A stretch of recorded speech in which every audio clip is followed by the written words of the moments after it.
Je ne savais pas qu'on avait des vortex d'abondance qui étaient liés à notre champ électromagnétique et que c'était le chemin par lequel, en fait, tout ce qui est lié à l'abondance rentre ou autre chose. Donc, vraiment, prenez soin de vous.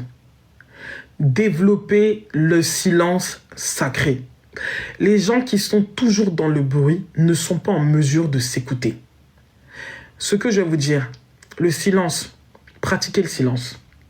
Pratiquez vraiment le silence parce que ça va vous apprendre à ressentir votre énergie. Les gens qui sont constamment dans le bruit, dans les cris ou autre chose, ils ne savent pas s'écouter. Et c'est parce que vous ne savez pas vous écouter que vous ne ressentez pas à quel moment vous êtes parasité. Donc, pratiquez le silence. D'accord ? Pratiquez le silence. Quand je dis pratiquer le silence, pratiquez le silence.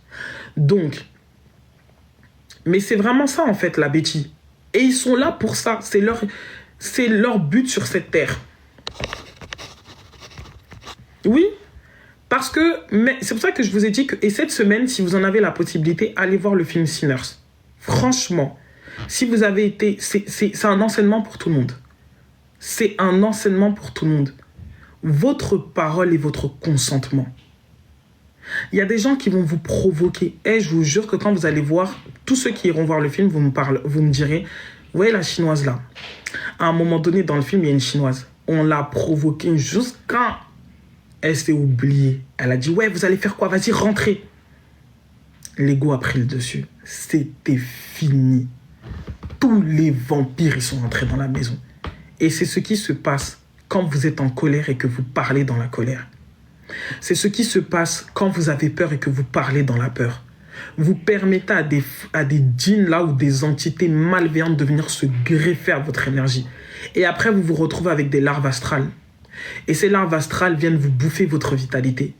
Absence de vitalité, vous vous retrouvez là maintenant, vous n'avez plus d'énergie, vous n'avez plus d'éclat, il n'y a plus de lumière qui sort de vous.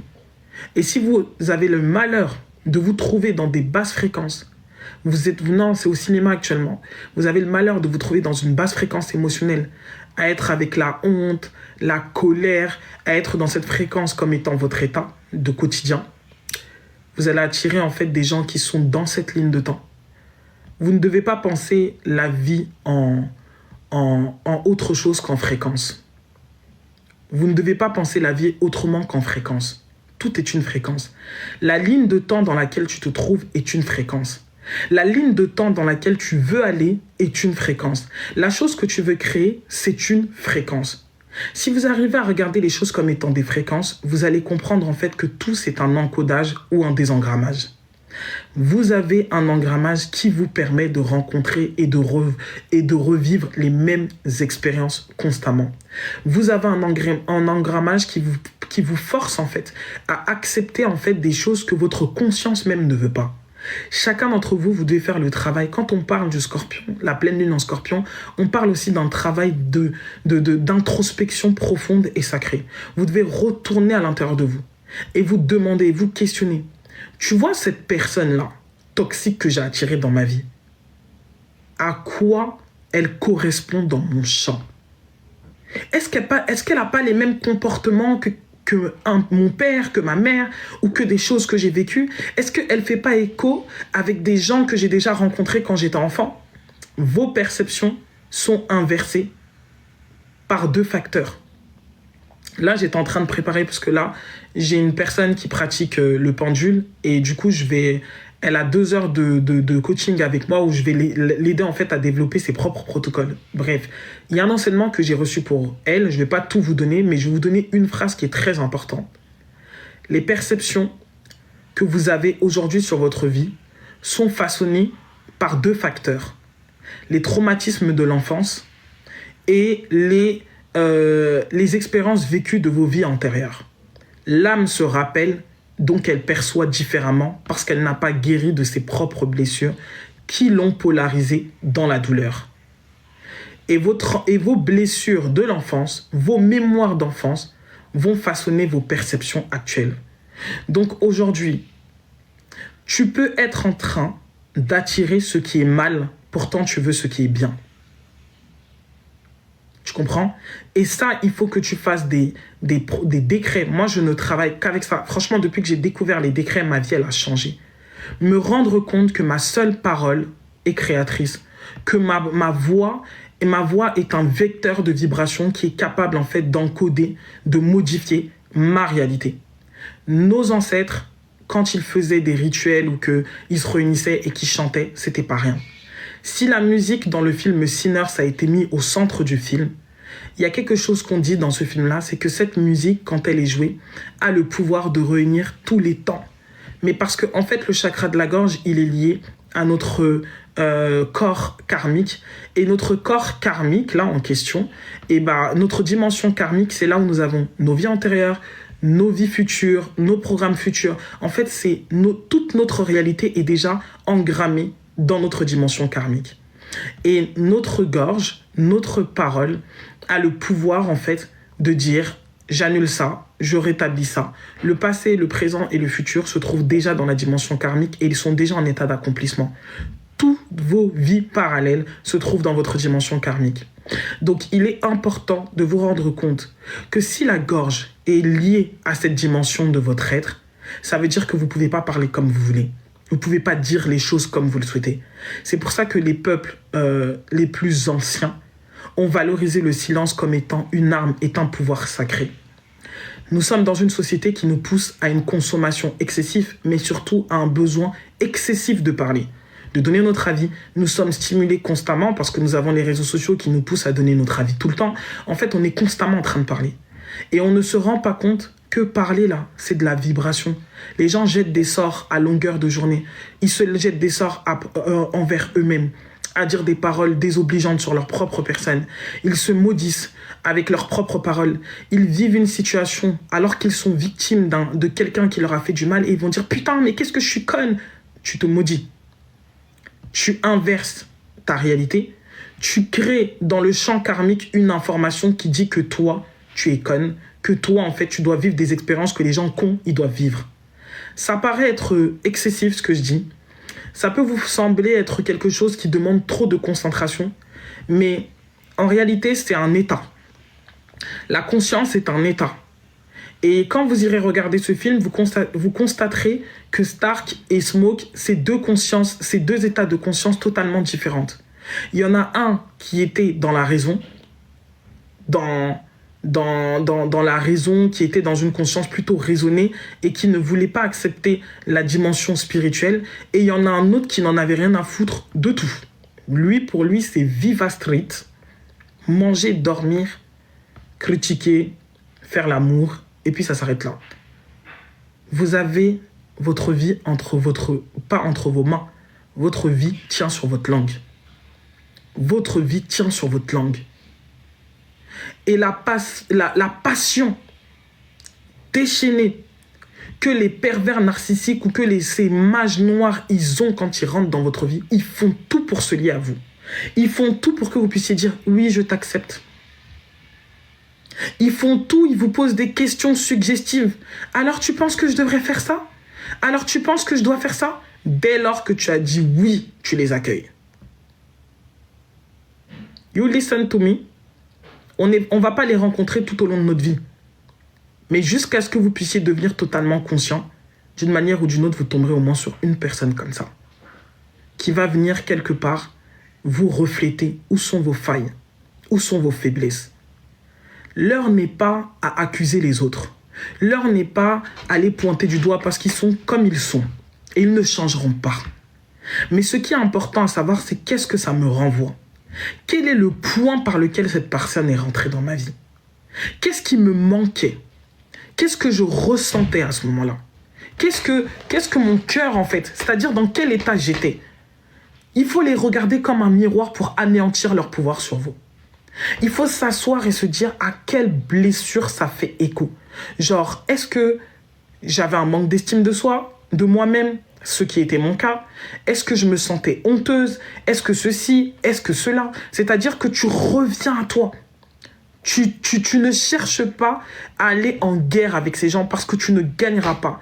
De la même façon que il est dans la nature d'un arbre d'être un arbre. Là. Sa nature, c'est d'être l'arbre. Tu ne peux pas dire que non, comme tu n'aimes pas son tronc, tu vas commencer à couper. Même si tu coupes, tu scies, il restera un arbre qui a été coupé. Vous entendez ce que je vous dis là? C'est-à-dire que même si tu vas scier l'arbre, il restera, on continuera par l'appeler arbre. Il a été scié, on ajoutera l'adjectif qualificatif. C'est un arbre coupé. C'est tout. Donc ces gens-là, là, ils sont ce qu'ils sont et ils ne changeront pas. Par contre, tu as le pouvoir de changer l'histoire. Tu as le pouvoir, en fait, de transmuter ce qui s'est passé. Tu as le pouvoir de sortir d'une posture de victime et de dire qu'à partir de maintenant, là, je suis souveraine ou souverain. Qu'est-ce que je tire comme leçon? Qu'est-ce que ça m'apprend sur moi? Comment est-ce que je vais devenir plus forte, plus grande, plus puissante grâce à cette situation? Quelle est la faille qui a été ouverte? Quel est le champ par lequel on m'a eu? Est-ce qu'on m'a eu parce que j'avais trop de convoitise? Est-ce qu'on m'a eu parce que j'étais trop alléché par l'argent? Est-ce qu'on m'a eu... Qu'est-ce qui chez moi était suscité? Qu'est-ce qui était sollicité? Et ça demande en fait de dire la vérité à soi-même.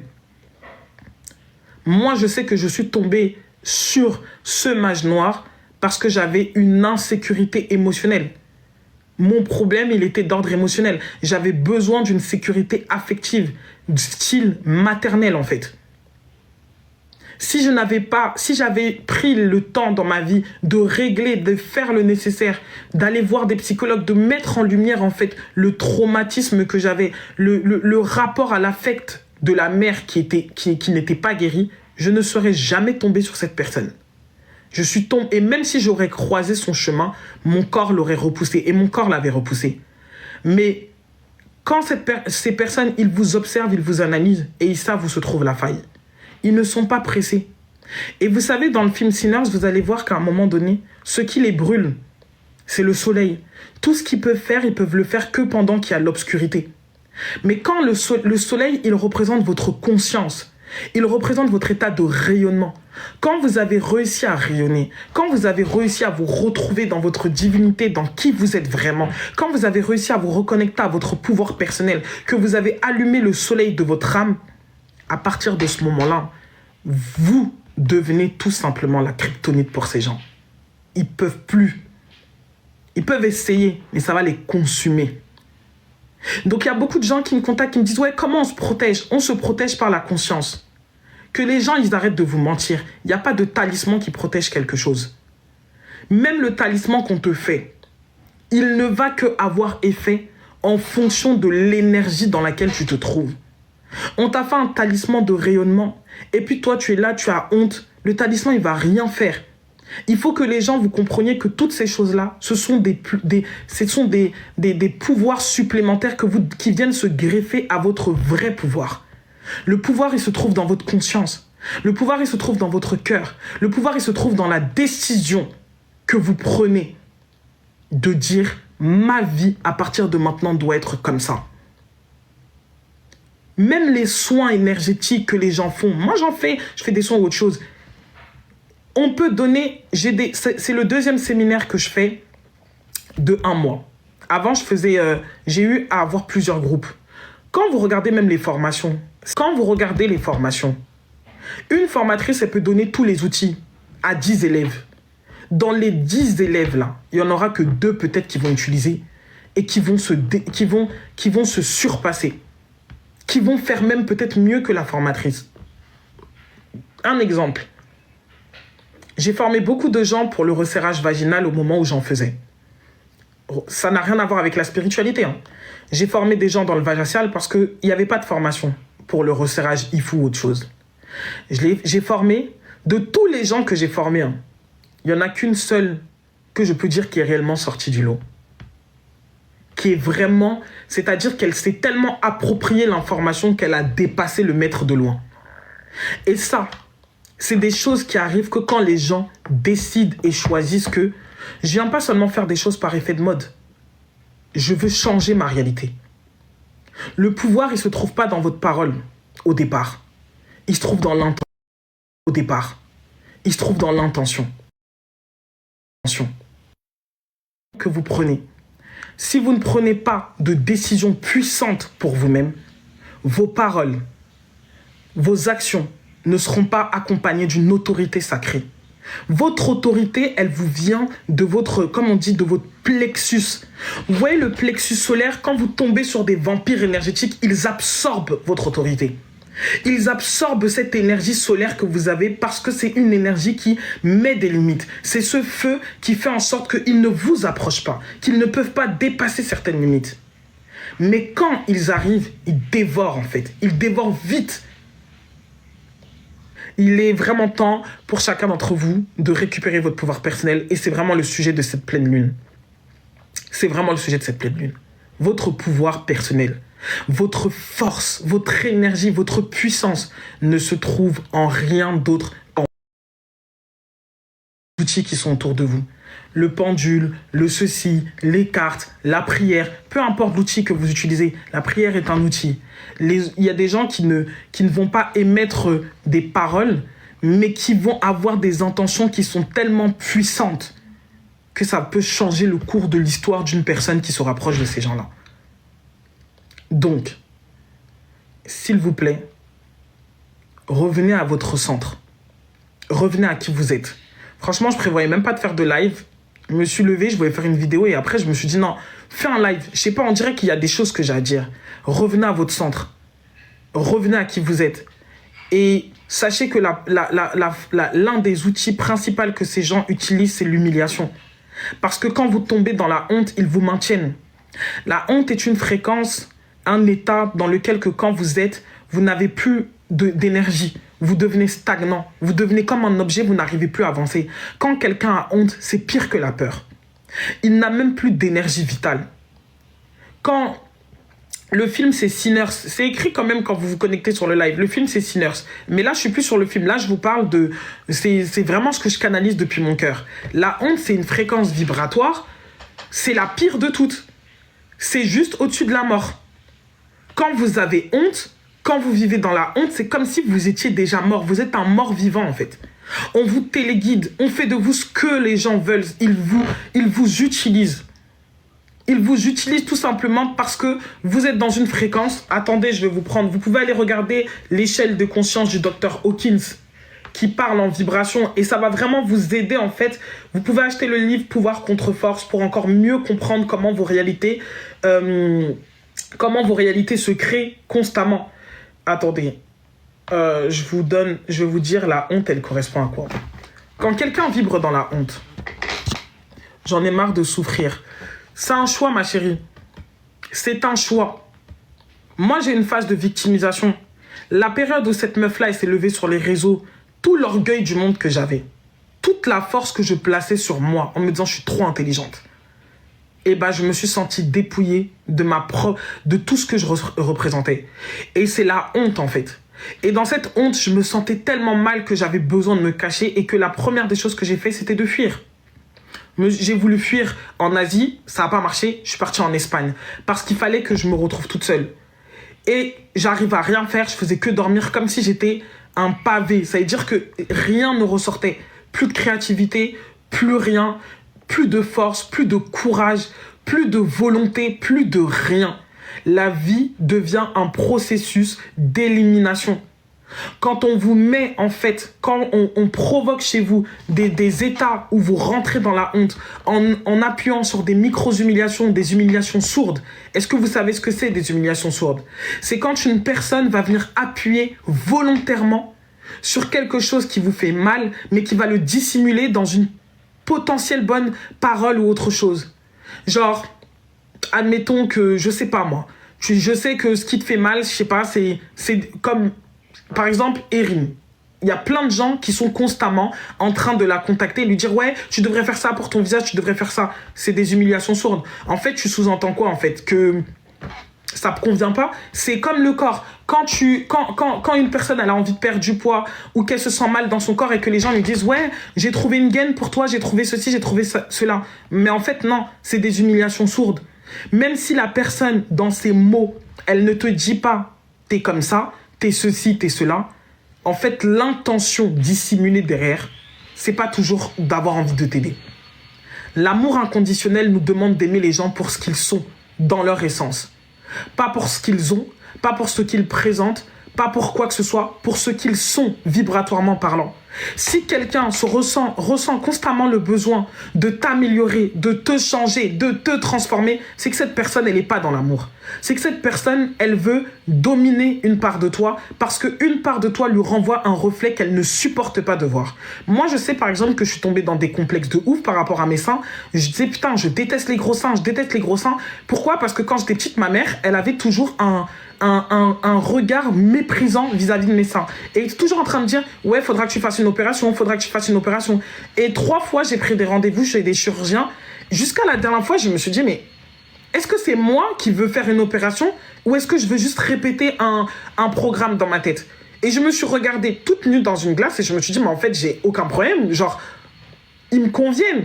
Je sais pas c'est quoi le problème. Non, en fait, le problème, c'est que au moment où j'ai reçu ces paroles-là, bah, je ne me sentais pas dans la légitimité de les refuter. Parce que j'estimais que, étant plus jeune, surtout, c'est pour ça qu'on vous dit les programmes inconscients, c'est surtout dans l'enfance qui sont intégrés. Et bah, quand on est enfant, on considère que les adultes qui sont autour de nous, ils ont raison sur tout. Donc ça veut dire, on n'a pas de filtre. On accepte tout comme étant oui et amen. Sauf que là, le changement, c'est aujourd'hui. C'est pas demain, c'est pas après-demain, c'est pas après-demain, c'est aujourd'hui. Donc, la honte, fréquence, processus d'élimination. D'accord? Processus d'élimination. Deuxième chose, quand on est dans la honte, on croit que tout est misérable autour de nous. On croit que la vie, elle nous sert à rien. On pense que tout est mauvais, vraiment, on a une perception totalement misérable sur la vie. La vie est misérable. Et ça, c'est une cage dans laquelle on vous met justement pour que vous ne puissiez même pas reconnecter à votre plexus solaire. Pour que vous ne puissiez même pas vous dire qu'il y a tout simplement une autre possibilité. C'est pour que votre espoir meure complètement. Parce que c'est l'espoir qui vous permet de vous mettre debout et c'est la volonté qui vous permet de marcher. Et c'est parce que vous avez de la volonté que vous pouvez reconnecter à votre conscience. Et dans la conscience, vous êtes dans le rayonnement. Même quand vous êtes statique, vous bougez. Même quand vous êtes présent, immobile, votre pleine puissance se déverse. Donc là, mon message aujourd'hui, il n'avait pas 50 000 chemins à prendre. Il devait rentrer dans les cœurs de ceux qui devaient l'écouter pour vous dire en fait qu'il y a une vie après la honte. Il y a une vie après la culpabilité. Il y a une vie après l'apathie. Il y a une vie après toute forme d'émotion. Je vous dis, l'heure à laquelle je vous parle là, il y a 1 an, j'étais sans domicile fixe. À la même période. Tout perdu. Rien. Non seulement tout perdu, mais en plus de ça, surendetté. Il y a 1 an, jour pour jour. Les gens, ils disent que oui, ils restent enfermés. Et c'est ça la volonté des gens. C'est de vous garder enfermés, en fait. Dans une illusion. C'est une illusion, c'est un mensonge. La honte est un mensonge. La culpabilité est un mensonge. D'accord? Parce que la honte, vous dites que vous n'êtes pas assez. La culpabilité vous dit que vous n'en avez pas fait assez. La honte et la culpabilité sont des mensonges dans lesquels vous êtes enfermés. Ce sont des prisons astrales. Et vous devez renoncer à la honte. Vous avez fait des erreurs, c'est OK en fait. Vous avez vécu des choses traumatisantes, c'est OK. Vous êtes conscient que vous n'avez pas reçu l'amour dont vous aviez besoin, c'est OK. C'est OK pas parce que vous justifiez ce qui a été fait, mais c'est OK parce que ce que vous regardez devant est plus important que ce qui est derrière. Parce que ce qui est derrière ne peut pas vous ramener à cette nouvelle dimension.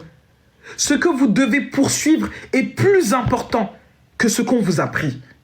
Parce que ce que vous poursuivez a plus de puissance, a plus de rayonnement, a plus d'amour que ce qui vous a été pris. Ou du moins ce que vous pensez qu'on vous a pris. On vous a rien pris, c'est une illusion. Est-ce qu'on peut aller dans la source et dire que comme on a ramassé 1 litre d'eau dans la source, ça veut dire que la source n'est plus la source? Est-ce que les gens qui s'abreuvent, est-ce que tous les animaux qui s'abreuvent dans l'océan, là, ça a déjà enlevé l'eau qui est dans l'océan? C'est ce qu'on veut vous faire croire, en fait. On veut vous faire croire que vos parts d'âme sont avec d'autres gens. Quand vous a pris quelque chose, retournez à l'unité. C'est ça que vous devez faire. Après avoir entendu le message que je vous ai donné aujourd'hui, vous clôturez votre téléphone, vous dites je reviens à mon unité, je reviens à mon axe, je laisse briller ma lumière. Je me libère en fait de toute peur de briller, je me libère de toute peur d'être exposé, je me libère de toute peur de rayonner.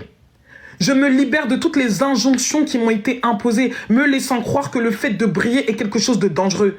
Parce que quand ces fous vous rencontrent, ils vous minimisent au point où vous avez peur de redevenir ou de devenir ce que vous êtes appelé à être. Ils vous minimisent au point où vous avez peur de réveiller votre essence parce que vous vous dites, si en étant seulement à 1%, j'ai vécu autant de méchanceté, putain, mais si je me mets à 100%, qu'est-ce qui va se passer? C'est le mensonge. Ce sont des maîtres illusionnistes. Ce sont des gens qui veulent vous enfermer dans un mensonge. Ce sont des gens qui veulent vous prendre des choses que vous avez vécues, qui veulent prendre vos erreurs, qui veulent prendre les expériences de votre vie et vous les coller comme une étiquette, comme un schéma répétitif, comme un karma qu'ils vous imposent. Vous renoncez à ça aujourd'hui. Vous renoncez à ça aujourd'hui. Pas demain, pas après-demain, pas après-après-demain. Vous renoncez à ça aujourd'hui. Je vais vous dire quelque chose. Il y a une puissance dans la transmission. Vous voyez, tout ce que je télécharge là, c'est inspiré, c'est divin, c'est guidé. Donc, si je télécharge ces informations-là, ça veut dire que c'est le message du jour, mais ça veut surtout dire que ça vous ouvre une porte pour que vous puissiez, vous, saisir ce message et dire que, ok, je l'ai reçu au nom de la puissance divine, parce que je suis aimé, parce que je suis reçu, parce que je suis accueilli, parce que c'est pas je veux dire, vous n'êtes pas là par hasard. Ok, je suis reçu, je suis accueilli. Et c'est justement parce que je suis aimé que je suis tombé à ce moment précis sur ce message. D'accord? Je suis tombé à ce moment précis. Moi, je ne fais pas de live le dimanche matin. Je n'en fais pas. C'est pas mon truc. Franchement, on dort le dimanche. Mais je me lève, j'ai un déménagement à faire. Je suis en peignoir. Enfin, je veux dire, je pense que ça se voit. Il fallait le donner, en fait. Il y a des âmes qui attendaient le coup d'envoi. Et pour aller plus loin dans ce que nous sommes en train de vivre dans cette année, nous sommes dans une année en neuf. On peut peut-être pas définir réellement ce qui se passe sur le plan astrologique parce que les calendriers sont modifiés. Mais ce dont nous sommes sûrs, c'est la vibration de cette année. Et tous les masques sont en train de tomber. Et tous les masques vont encore plus que tomber. La question c'est, est-ce que vous vous placez du côté de ceux qui vont aller, oui, vous avez le temps d'aller regarder une comédie qui ne vous sert à rien. Vous avez le temps d'aller regarder un spectacle qui ne va rien produire de bon dans votre vie. On n'a plus le temps d'attendre et d'espérer que nos ennemis soient dévoilés sur la place publique. On s'en bat les reins en fait. On s'en fout. Parce que dans tous les cas, d'une manière ou d'une autre, la vérité finit toujours par prendre le dessus. La vérité finit toujours par s'élever. Et votre essence est la vérité. Votre essence, c'est vraiment votre vérité. C'est la vérité incarnée, c'est le verbe fait chair. Votre essence, là, c'est le verbe qui anime la chair. Donc, tout ce que vous avez à faire, c'est de concentrer votre attention sur vous. Les gens qui vous distraient, les esprits, les énergies, les entités, les malveillants, les ceci, ils veulent vous distraire. Tu reçois un message de quelqu'un qui t'a fait du mal il y a quelques années, tu next en fait. Tu reçois une tentative de contact d'une personne qui cherche à rentrer en contact avec toi alors qu'elle ne t'a pas traité de la bonne manière. Tu next. You don't need the distraction. Ok? Vous avez vraiment pas besoin de distraction. Vous avez vraiment pas besoin de gens qui vont vous dire « Ouais, en 2021, elle a fait ci, elle a fait ça. » On s'en bat les reins en fait. Moi, je m'appelle Princesse Tiati, je suis en 2025 et là, c'est le 11 mai. Ce qui importe, c'est ce que je suis aujourd'hui. Est-ce que ça veut dire que je méprise les attentes des autres? Non, c'est simplement que je ne porte plus les projections de qui que ce soit sur mon dos. À un moment donné, les gens, ils veulent projeter sur vous l'image qu'ils avaient de vous. Vous avez déjà entendu des personnes vous dire « Ouais, moi te connaissant, mais qu'est-ce que tu connais de moi en fait? Qu'est-ce que tu connais de moi? Chaque jour, je me découvre. Moi-même, chaque jour, je découvre des choses que je ne savais pas. Comment tu peux oser me dire, moi, en te connaissant, tu connais quoi de moi? Tu connais quoi de moi? I'm so sorry. Tu projettes, en fait. Tu projettes sur une expérience que tu as vécue avec moi. Tu veux m'enfermer dans ton illusion que tu t'es créée sur moi en disant que je suis ce type de personne parce qu'un matin, quand tu m'as vu, tu as trouvé que mon regard, il était trop hautain, alors je suis hautaine. Non, en fait. ce sont tes perceptions. Et je récupère mon pouvoir. Bref, salut les gars, j'ai fini.